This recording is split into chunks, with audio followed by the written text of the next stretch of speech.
Hi friends, welcome back to Reena's kitchen. ઉનાળો એટલે કેરીની સિઝન. આ કેરીમાંથી આપણે ઘણી બધી વાનગીઓ કે ઠંડા પીણા બનાવતા હોઈએ છીએ. ઉનાળામાં તો કેરી ખાવાનો અને લસ્સી પીવાનો ભારે ક્રેઝ જોવા મળે છે. તો આજે આપણે પૌષ્ટિક ફ્રૂટ ડ્રિંક કે ડેઝર્ટ કહી શકાય અને શરીરને ઠંડક અને એનર્જી આપે તેવી ઠંડી અને એકદમ ટેસ્ટી એવી મેંગો લસ્સી બનાવીશું. તો ચાલો રેસીપી જોઈ લઈએ.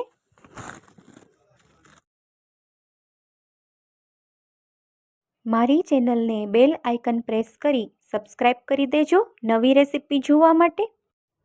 મેંગો લસ્સી બનાવવા માટે 2 પાકી કેરી લેવાની છે અને કેરીની છાલ ઉતારી અને આ રીતે મીડિયમ સાઇઝના કટકા કરી લઈશું અને કટકાને એક મિક્સર જારમાં એડ કરી દઈશું અને 1/4 કપ જેટલી ખાંડ ઉમેરવાની છે અને ઢાંકણ ઢાંકી અને એકદમ સારી રીતે આપણે કેરીનો પલ્પ બનાવી લઈશું. તો કેરીનો પલ્પ બનીને બિલકુલ તૈયાર છે. તો હવે આપણે આ પલ્પને એક બાઉલમાં લઈ લઈશું. હવે આપણે લસ્સી બનાવવા માટે દહીં લઈશું. મેં અહીંયા ઘરે જ બનાવેલું દહીં લીધું છે. તો હવે આપણે એક વાસણમાં દહીં એડ કરવાના છીએ. તો મેં અહીંયા 1.5 કપ જેટલું દહીં લીધું છે, એ ઉમેરી દેવાનું છે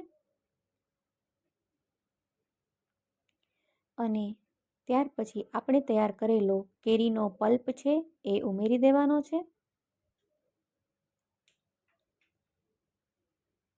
અને ખાંડ આપણે ઉમેરી દીધી છે તો એ નથી ઉમેરવાના.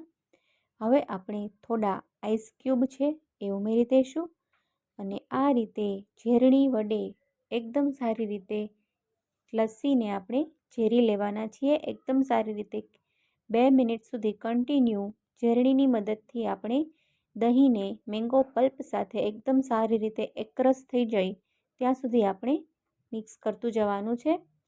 આ રીતે 2 મિનિટ સુધી ઝેરવાનું છે.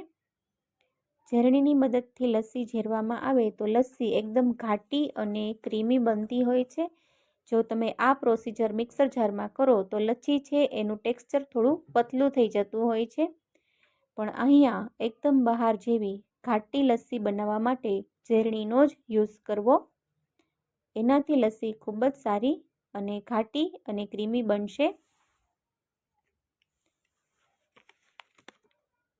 ઉનાળામાં કેરી ખાવાનો અને લસ્સી પીવાનો ભારે ક્રેઝ જોવા મળે છે. પણ આ બંને કેરી અને દહીંનું કોમ્બિનેશન ખૂબ જ સારું લાગે છે. આ કોમ્બિનેશનનો આનંદ તમે ઉનાળામાં જ માણી શકતા હોવ છો.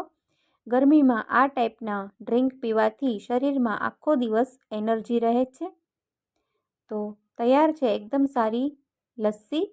તો લસ્સીને આપણે 3 થી 4 કલાક માટે ફ્રીઝમાં રાખી દઈશું અને એકદમ ઠંડી લસ્સી થઈ જાય ત્યાર પછી આપણે લસ્સીને સર્વ કરી લઈશું.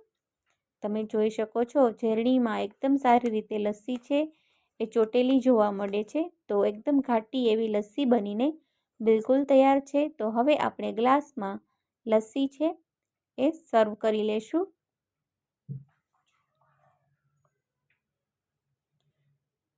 પંજાબની લસ્સી ખૂબ જ ફેમસ છે અને ગરમીમાં જો આ લસ્સી મળી જાય તો બીજું કંઈ જ ન જોઈએ. આ લસ્સી છે એ તમે ઉપવાસમાં પણ લઈ શકો છો. એક મોટો ગ્લાસ ભરીને લસ્સી પીવાથી આખો દિવસ આપણું પેટ ભરેલું રહે છે. બીજું કંઈ પણ ખાવાની જરૂર રહેતી નથી. તો લસ્સી આપણે સર્વ કરી લઈએ. હવે ઉપરથી થોડા કેરીના કટકા છે એ ઉમેરી દઈશું અને છેલ્લે આપણે પિસ્તા વડે ગાર્નિશ કરી લઈશું. મેં અહીંયા ક્રશ્ડ પિસ્તા લીધા છે. તમે કોઈ પણ ડ્રાયફ્રૂટ પણ આમાં યુઝ કરી શકો છો. ખૂબ જ સારું લાગે છે.